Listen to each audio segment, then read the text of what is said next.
ఆంధ్రప్రదేశ్ రాష్ట్ర వ్యాప్తంగా red book రాజ్యాంగాన్ని అమలు చేస్తూ ఉన్నారు. ఈరోజు సంబంధం లేనటువంటి కేసులో ఈరోజు మాజీ ఎమ్మెల్యే చెవిరెడ్డి భాస్కర్ రెడ్డి అరెస్ట్ చేయడం ఏ విధంగా చూడాలి? ఈరోజు చూస్తా ఉంటే ఈ భారతదేశంలో రెడ్ బుక్ రాజ్యాంగం అమలైందే కానీ అంబేద్కర్ రాజ్యాంగాన్ని మూలదోసేసినారు. మేమంతా అంబేద్కర్ రాజ్యాంగం కావాలని కోరుకుంటున్నాం. ఈరోజు చెవిరెడ్డి భాస్కర్ రెడ్డి గారిని అనవసరంగా ఈ కేసులో ఇరికిచ్చి అతని కొడుకును కూడా ఈ కేసులో ఇరికించడం జరిగింది. సంవత్సరంలోని ఎంక్వైరీ చేస్తూ ఉంటే ఎంక్వైరీలు ఏమీ దొరకకుండా ఉంటే ఇప్పుడు దాన్ని ఏదో ఒక విధంగా చెవిరెడ్డి భాస్కర్ రెడ్డిని మోహిత్ రెడ్డి విరిగించాలనే ఉద్దేశంతో ఈ కేసులో ఇరికిచ్చి చెవిరెడ్డి భాస్కర్ రెడ్డి సవాల్ చేసినాడు. నేను ఇంటికాడే ఉన్నాను, కావాలంటే మీ సిట్ ఆఫీస్ ముందనే రూమ్ తీసుకుని ఆడే ఉంటాను అని చెప్పాడు. మీకు దమ్ము ధైర్యం ఉంటే మీరు వచ్చి ఆయన అప్పుడే అరెస్ట్ చేస్తున్నారు, ఇంటికాడ ఉన్నప్పుడు అరెస్ట్ చేస్తున్నారు. ఆయన వ్యాపార రీత్యా బెంగళూరు పోయేసి బెంగళూరు నుంచి వ్యాపార రీత్యా బయలుదేరితే మీరు బెంగళూరు ఎయిర్పోర్ట్లో పోయేసి దొంగతనంగా అరెస్ట్ అయ్యారు. మీరు అదే చంద్రగిరిలో వచ్చి నియోజకవర్గంలో వచ్చి మీరు అరెస్ట్ చేస్తుంటే మీకు తెలిసిండేది అతను ఏంది, అతను పవర్ ఏంది, అతను జనాకర్ సెక్షన్ ఏమనేది. మీరు బెంగళూరులో పోయేసి దొంగతనంగా అరెస్ట్ చేయడం మేము ఏమాత్రము సహించట్లేదు. వెంటనే చెవిరెడ్డి భాస్కర్ రెడ్డిని విడుదల చేయాలని కోరుతున్నాం. విడుదల చేయకపోతే రోజు ఏదో ఒక కార్యక్రమం చేసి మీ ప్రభుత్వాన్ని ఎండగడతామనేసి తెలియపరుస్తున్నాం. అంటే ఈరోజు రాష్ట్రంలో రెడ్ బుక్ రాజ్యాంగాన్ని అమలు చేస్తూ ఉన్నారు, అంబేద్కర్ రాజ్యాన్ని పక్కన పెడుతున్నారు. ఏ విధంగా చూడాలంటే రాష్ట్రంలో జరుగుతున్నటువంటి అరాచక పాలన మేము మీ ద్వారా ఈ ప్రభుత్వాన్ని తెలియజేస్తా ఉన్నాం.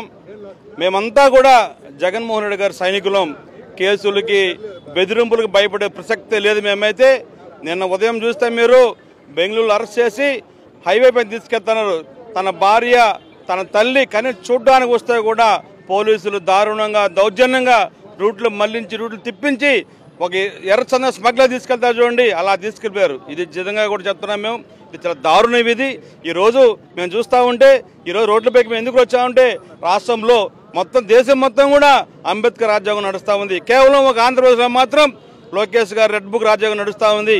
ఇది సరైన పద్ధతి కాదు.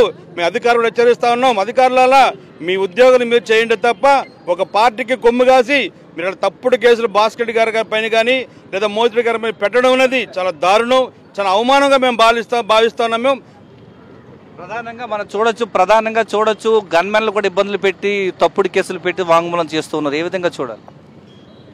రాజకీయాల్లో ఉంటూ లిక్కర్ని బ్యాన్ చేసిన వ్యక్తి ఎవరైనా ఉంటే భాస్కర్ రెడ్డి గారే. ఆయన నిషేధం చంద్రగిరి నియోజకవర్గం కాదు, రాష్ట్రం అంతా తెలుసు.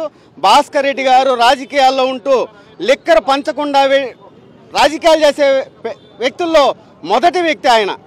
ఆయన్ని సంబంధం లేని లిక్కర్లో మామూలుగా చెవిరెడ్డి గారు అంటేనే ఉద్యమాలకి ఊపిరి. ఆయన చూసి ఈ రాష్ట్ర ప్రభుత్వం భయపడుతుందంటే నిజమే, భయపడవచ్చు, ఆయన అరెస్ట్ చేయొచ్చు. కానీ మోహిత్ రెడ్డిని కూడా చూసి భయపడే పరిస్థితికి ఈ రాష్ట్ర ప్రభుత్వం దిగజారిందంటే రాజకీయాల్లో మోహిత్ రెడ్డి గారు అప్పుడు కూడా లేరు, నాన్నకు తోడుగా ఉన్నారు తప్ప ప్రత్యక్ష రాజకీయాల్లో లేరు. అటువంటి చిన్న అబ్బాయిని కూడా చూసి భయపడే పరిస్థితి ఏర్పడిందంటే రాష్ట్ర ప్రభుత్వం చూస్తా ఉంది, రాష్ట్ర ప్రజలు గమనిస్తున్నారు. రాష్ట్రంలో జరుగుతున్నటువంటి కూటమి ప్రభుత్వ అరాచకాలన్నీ కూడా రాష్ట్ర ప్రజలు గమనిస్తున్నారని చెప్పి ఆగ్రహం వ్యక్తం చేస్తున్నారు. ప్రధానంగా ఎటువంటి సంబంధం లేకపోయినప్పటికీ లిక్కర్ స్కామ్ లో చెవిరెడ్డి భాస్కర్ రెడ్డి గారి పేరు చేర్చడం, ఆయన కొడుకు మోహిత్ రెడ్డి గారి పేరు చేర్చడం పట్ల పెద్ద ఎత్తున నిరసన వినిపిస్తూ నల్ల జెండాలతో నిరసన తెలుపుతూ ఉన్నారు.